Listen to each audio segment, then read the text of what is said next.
Swipe up and down to change image depth. Swipe left and right to change image gain. When changing gain, the TGC icon appears.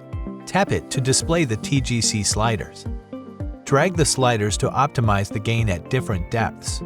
Tap the TGC icon again to hide the sliders. Stretch 2 fingers to zoom in. Pinch 2 fingers to zoom out. Tap the System Tools button, Setup, and Image for more parameters.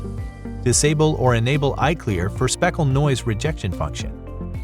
Disable or enable TGC adjustment. Change the transmitting frequency for optimal image quality. Adjust dynamic range for proper image contrast. Tap the iTouch icon for automated image optimization if you are unsatisfied with the manual adjustment. Tap the video camera icon to save a cine in real time during scanning. After freezing, tap the camera icon to save an image. Tap the video camera icon to save a cine.